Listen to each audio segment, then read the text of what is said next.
І давай я тобі ще наведу приклад. От дивися, уявимо собі давній Єгипет. І там є працівник, який будує піраміди. Він ходить щодня збирати ці брили, і це є його рутинна робота щодня. Ну і от робить він це і думає собі одного дня. А якби можна було отак передавати думки через повітря? Цікаво було, чи це було б можливо. І так він собі думає, будує піраміди, думає, проходять дні. І в нього є товариш, з яким він це робить. І він каже: слухай, знаєш, я тобі хочу щось сказати. Тут в мене є така думка. Як ти думаєш, а це можливо, щоб думки людини можна було передавати через повітря? Ну і цей колега каже, що, знаєш, давай ми зосередимось на нашій роботі, будемо будувати піраміди. А те, що ти говориш, я не розумію, що ти говориш, що ти маєш на увазі. Це якийсь такий жарт. Ну і цей наш герой, він лишається своїми думками сам на сам, і він вже більше нікому не розказує про такі свої думки. І не ділиться, бо він вже побачив реакцію людей з його оточення, з його часу. І можливо, він думав про інтернет. Оця передача думок через повітря. Це був такий у нього в голові хай простий прототип, але сама ідея інтернету була в нього в голові.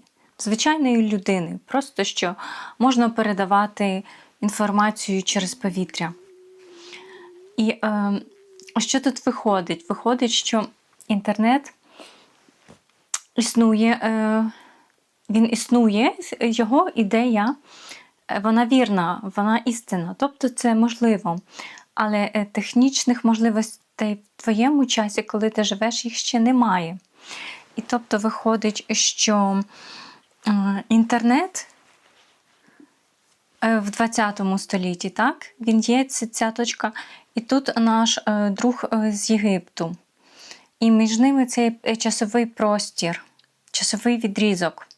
Тобто існує інтернет, існує ця людина, яка знає, що таке щось може бути.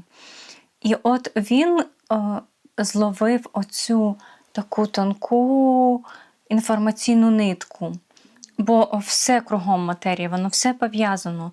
Тобто часу як такого він є для людини, але для матерії як такої час він не є проблемою. Тобто матерія, вона зв'язана в собі поза часом. Тобто те, що існує десь там, через століття, роки, воно все рівно може пустити свій слід інформаційний. Ну, так я це можу пояснити.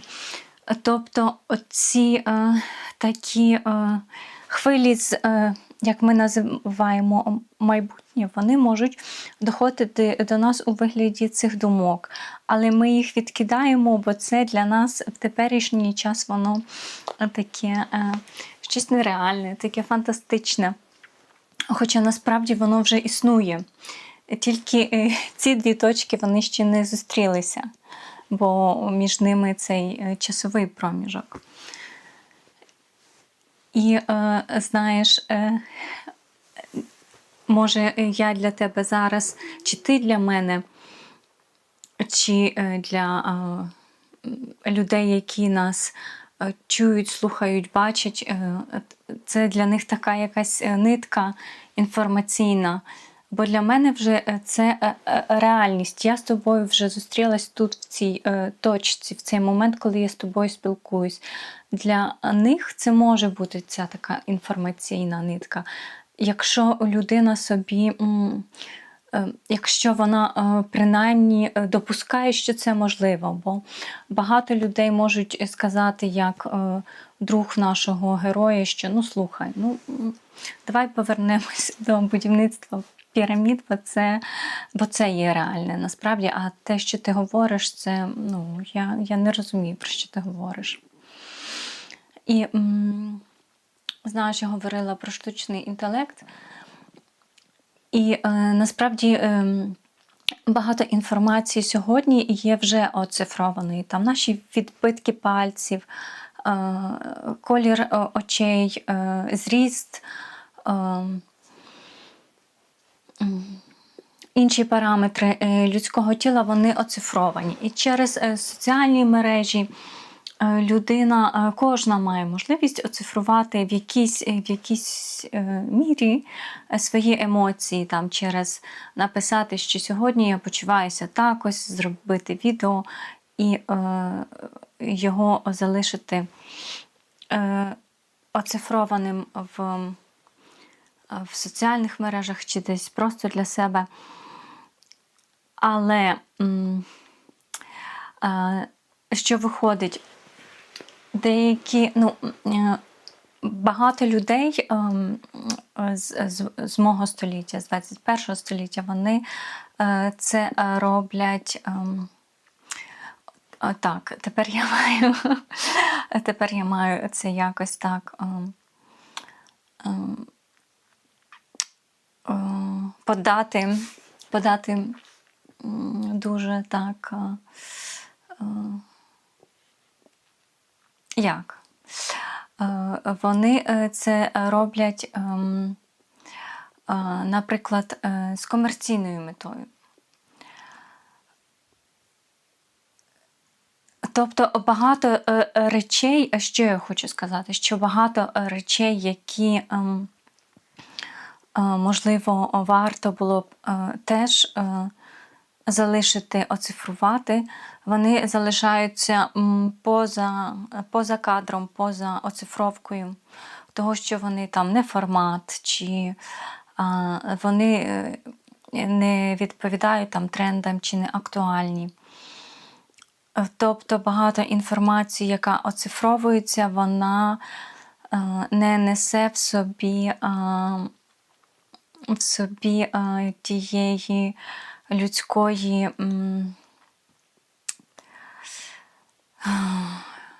як я маю це сказати, не несе в собі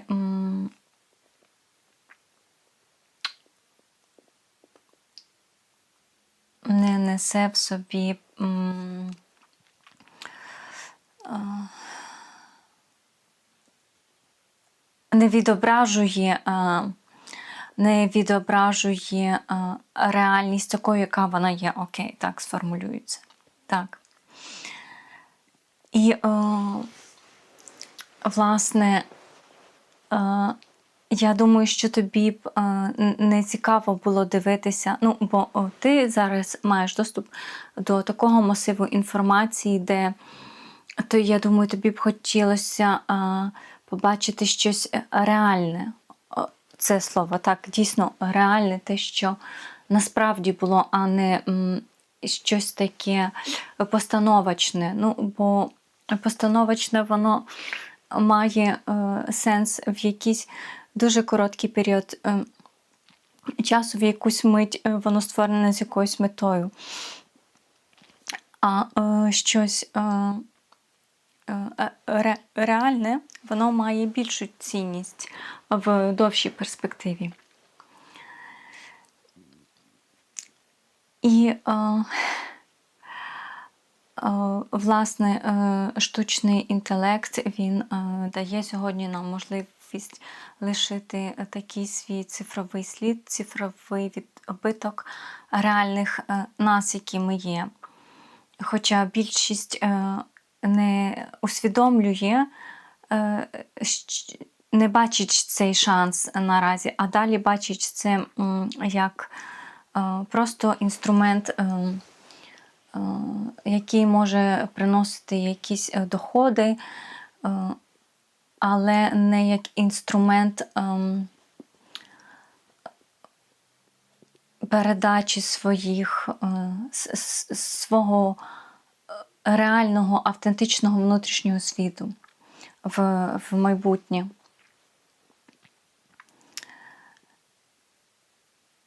Так,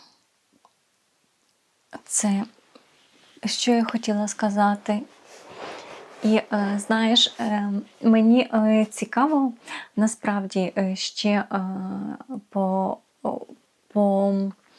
побачити, відчути, наскільки це можливо в нашій з тобою ситуації через ці засоби, в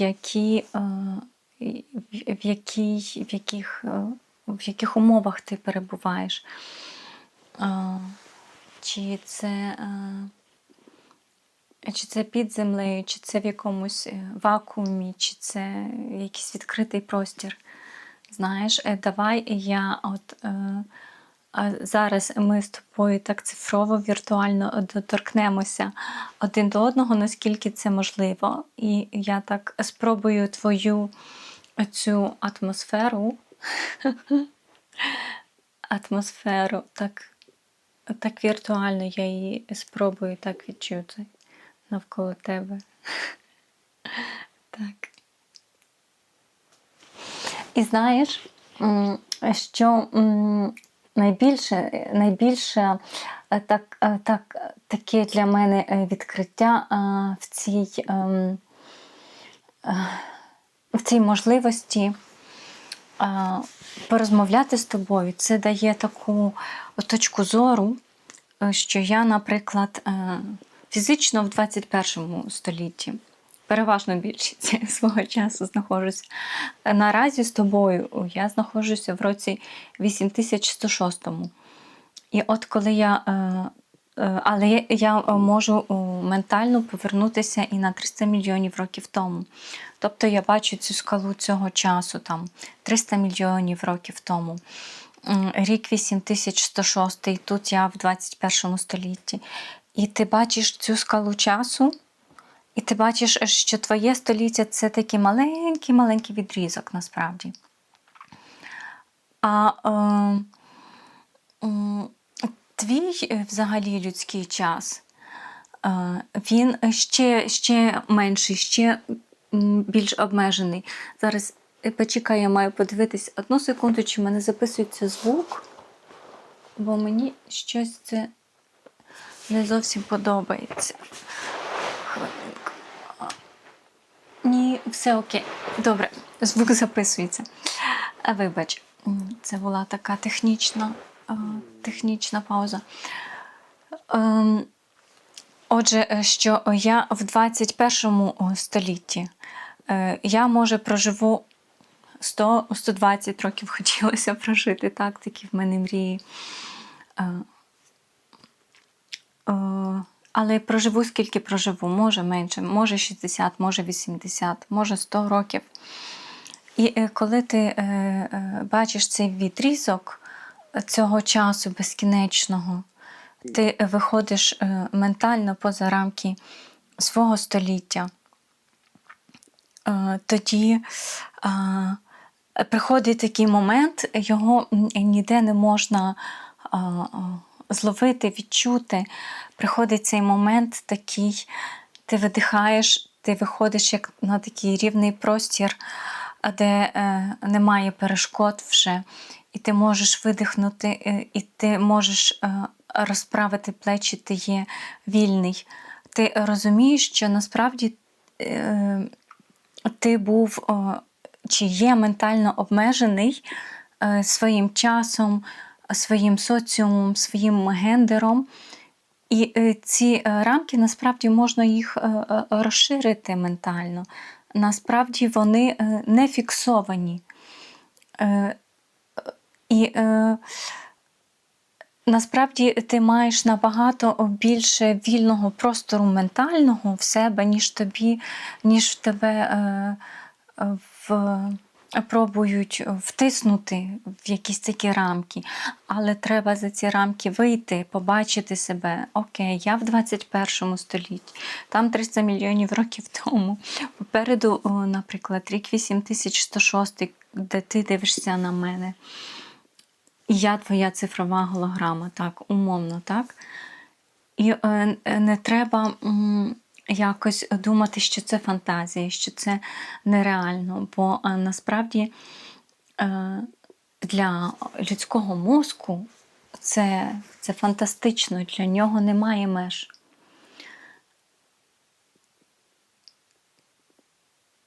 І те, що соціум, чи природа, чи людська фізичність хочуть твій мозок переконати в іншому, це насправді виклик, щоб побачити, що це все фізичне, це все реальне навколо, воно є, але є ще щось поза тим, насправді. І це поза, воно не є видиме для очей людини, але воно для мозку людини, мозок бачить цей відтінок і цей простір поза цими рамками, поза цими межами, для мозку він цілком реальний. І в чому плюс цього? Що, наприклад, якщо ти знаходишся в своєму часі, в тебе є якась... Ти не вписуєшся своїми поглядами в якісь рамки, в якісь межі, чи, наприклад, гендерно, чи з якоюсь ідеєю, чи з своїм віком. Тобі кажуть, що ну ні, це вже все, це вже не буде працювати, воно не підходить, це не так. Це насправді, от в нас є тільки такі варіанти, можеш з них вибирати, те, що ти кажеш, це ні-ні-ні. Тоді людина, коли вона виходить в цей широкий ментальний простір, вона бачить, що те, що вона думає, те, що вона відчуває, це не проблема. Це має право бути, і воно, цей безкінечний простір, те, що ти думаєш, те, що ти відчуваєш, воно насправді реальне і це не треба якось обмежувати, не треба його якось пробувати втиснути в якусь форму, яка існує тільки в цьому твоєму часі.